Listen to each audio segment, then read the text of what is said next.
Mainit ang tanghali sa kahabaan ng provincial highway. Yung tipong naglalaro ang hangin sa ibabaw ng kalsada at ang bawat sasakyang dumadaan ay parang lumulutang sa init. Nagmamaneho si Kian, 22 taong gulang. Isang batang traveler na hindi mapakali sa isang lugar. May camera sa passenger seat, half-finished coffee sa cup holder, at playlist na puro indie road trip songs ang pinapatugtog. Gusto niya ang biyahe. Gusto niya ang malalayong tanawin. Gusto niya ang katahimikan. Pero may isang hindi niya gusto. Ang maflatan. At parang tinadhana na habang nasa gitna siya ng kawalan ay biglang ayun, napahawak siya sa manibela. May umuugong na tunog mula sa lupa. At pagtingin niya, yun na nga, flat tire, patay. Tumigil siya sa gilid ng kalsada at bumaba. Napailing na lang. Nice, perfect timing, bulong niya. Parang may kausap na hindi nakita. Pero sa gitna ng pagkairita, napasin niya sa may bandang kanan ang isang maliit pero buhay na vulcanizing shop. May kupas na karatula at sa lilim nito ay may lalaking abala sa pag-aangat ng isang motorsiklo. Balikat na nangingintab sa pawis, braso na may halong grasa at tindig na parang sanay sa bigat ng makina. Si Arnold, 23 taon. Siya ang may-ari ng vulcanizing shop. Tahimik, simple, pero hindi may pagkakailang matipuno at may presensyang kumakalabit sa hangin.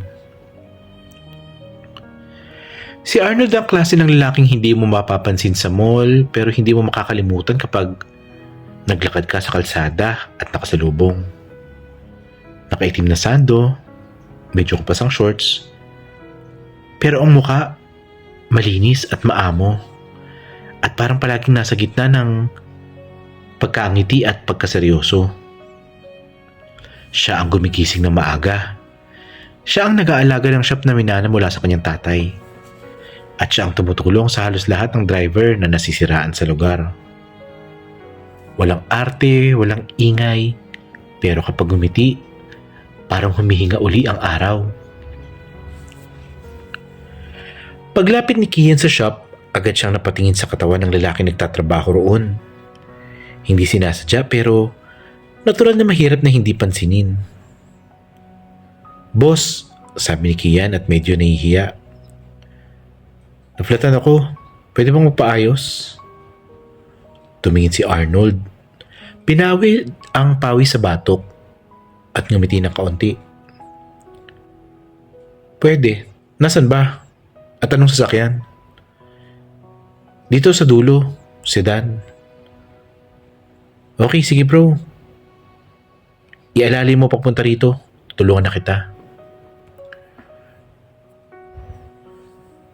Kumapit si Arnold sa gilid ng sasakyan ni Kian at doon niya napansin ang lakas ng kapit ng kamay ng lalaki. Ang braso nitong matatag at amoy ng langis na may halong pawis. Hindi masangsang ngunit ito ang amoy ng taong sanay sa trabaho. Nang tumingin si Kian, naabutan niyang nakatitig si Arnold sa kanya. Hindi matagal, pero sapat para mag-init ang hangin. "Saan bang biyahe mo?" tanong ni Arnold. "Panorte, solo trip." "Ah, ayos ah." Ngumiti uli si Arnold. "Mahilig ka sa road trip?"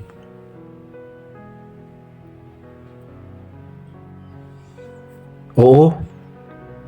Pero mas okay na rin ganun kaysa mas stuck sa flat tire," biro ni Kian. Matawa si Arnold. Mahinang tawa na parang may tunog ng kahoy at araw. At doon, sa isang simpleng shop, sa ilalim ng init ng araw, Nag-ugat ang koneksyong hindi pa nila nare-realize na nagsisimula. Sa isang naflatan na halos ikinainis ng araw ni Ian, pero ito pala magdadala sa kanya sa taong hindi niya inakalang magiging dahilan ng bagong direksyon ng biyahe niya. Habang unti-unti nilang dinadala ang sasakyan papasok sa lilim ng shop, ay ramdam ni Kian ang bigat ng hangin. Hindi lang dahil sa init, kundi dahil sa presensya ni Arnold na halos katabi niya. Pagkapasok ay in-inspeksyon agad ni Arnold ang gulong. Naku, pumutok sa tagiliran, sabi niya. Medyo matagal to. Okay lang, sagot ni Kian.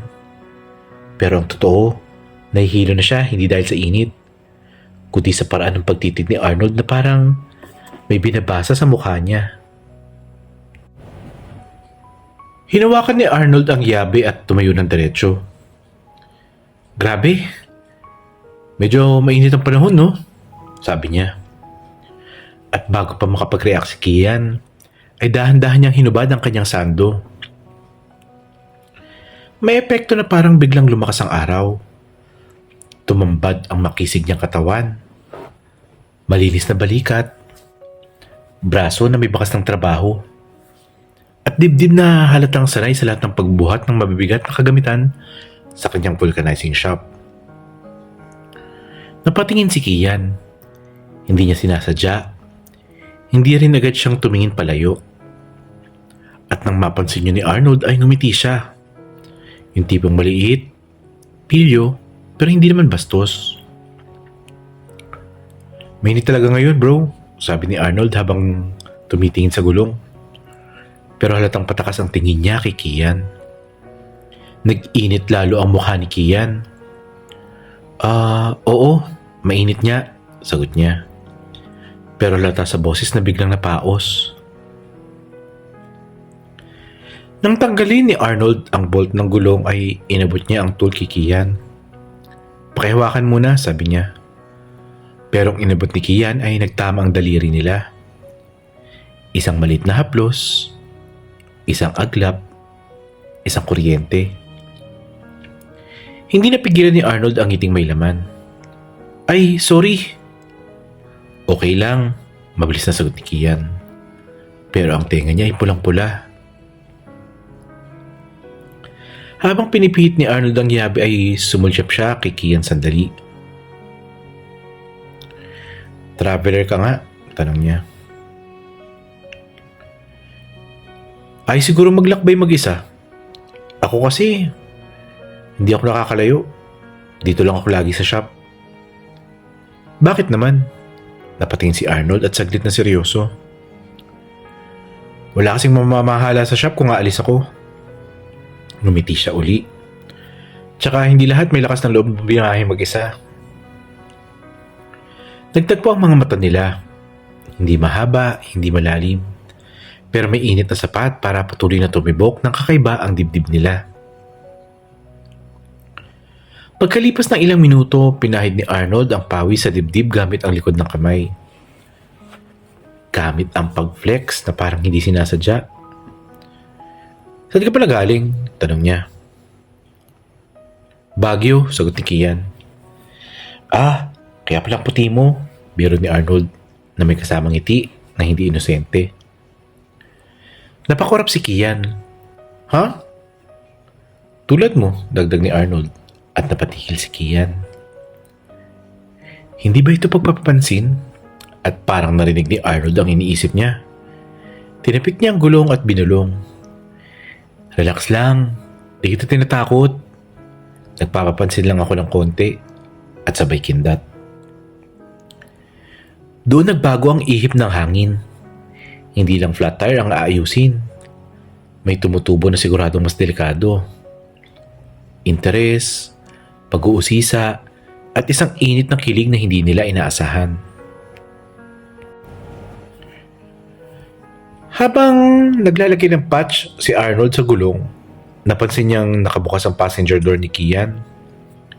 Siguro dahil kumuha ito ng gamit sa bag kanina. Bro, baka mabasa yung loob ng kotse mo kapag umulan. Sigaw ni Arnold habang sinusuri ang goma. Hindi ulan ngayon, sagot ni Kian at medyo kampante. Pero hindi yun ang point. May nakita si Arnold. Isang sketchpad na nakausli mula sa upuan. Makapal. May graphite smudges sa gilid at halatang laging ginagamit. Tumayo si Arnold at lumapit. Artist ka? Tanong niya habang kumakatok sa bukas na pinto. Natigilan si Kian. Ha? Bakit? Itinaas ni Arnold ang sketchpad. Nakalabas ang isang pahina na may male nude figurative drawing. Hindi malaswa kundi artistic. Masidhing detalyado at may interpretasyong malinaw na pinag-aralan. Matagal niyang tinitigan iyon. Hindi dahil sa nilalaman nito kundi dahil mahusay talaga ang pagkakaguhit. Ang galing nito, sabi ni Arnold. Tao ba ang reference nito? Namula si Kian. Kunot ang noo pero halatang kinakabahan. Sorry, hindi ko sinasadya. Mabilis na sabi ni Kian, sabay kuha sa sketchpad. Pero bago niya nakuha, ay hinawakan ni Arnold ang gilid nito. Teka lang. Tahimik, kalmado, pero may bigat. Tumingin si Arnold kay Kian. Matalim pero hindi nakakatakot. Para siya nagbabasa ng libro na hindi niya alam kung dapat ba niyang buksan. Portrait artist ka? Tanong niya. Medyo. Hobby lang. Sagot ni Kian at napapakamot sa batok. Pilit na hindi tumitingin ng diretso.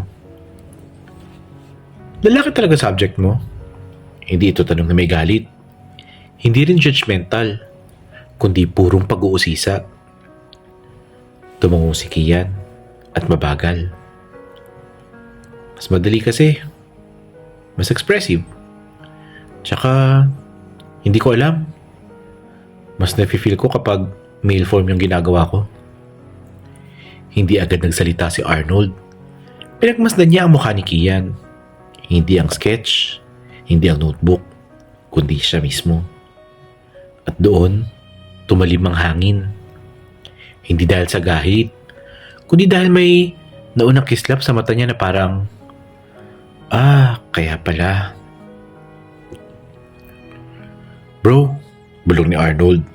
Mababa ang boses na parang unti-unting lumalapit sa problema at solusyon ng sabay. Kung gusto mo, pwede kang mag-sketch dito minsan. Nagulat si Kian. Ano? Yung form, yung katawan, at kung kailangan mo ng reference. Bagyang umiti si Arnold. Pilyo, pero hindi naman malaswa. Marami namang angulo rito sa shop. Nag-init ang mukha ni Kian. Parang tumigil ang mundo. Huwag mo akong biruin ha, sabi niya sabay tawang pilit. Pero sumagot si Arnold at seryoso na siya ngayon. Hindi ako nagbibiro. Nagtagal ang mga mata nila. Walang nagsalita, pero malinaw. May nakita si Arnold na hindi sinasadyang mas intimate kaysa sa flat tire. At hindi siya umatras. Hindi siya nagalit. Hindi siya nagtaka. At mas lalo siyang naging interesado. Ibinigay ni Arnold ang sketchpad pabalik. Pagkuha ni Kian, nagdikit uli ang mga daliri nila. Pero ngayon ay hindi mabilis at hindi lang aksidente. Tumagal ito. Parang minsay sinadya. Tumingin si Arnold sa kamay nilang magkadikit. Sabi niya habang nakangiti ng paunti. Tingin ko kaya mo akong i-sketch. Ha? Napalakas ang sagot ni Kian. Kung gusto mo lang naman, dagdag ni Arnold. At nabitawan ni Kian ang sketchpad. Tinignan siya ni Arnold na parang iniintay ang sagot. Walang pressure at hindi nagdedemand. Pero parang may kaunting pananabik at pagtingin.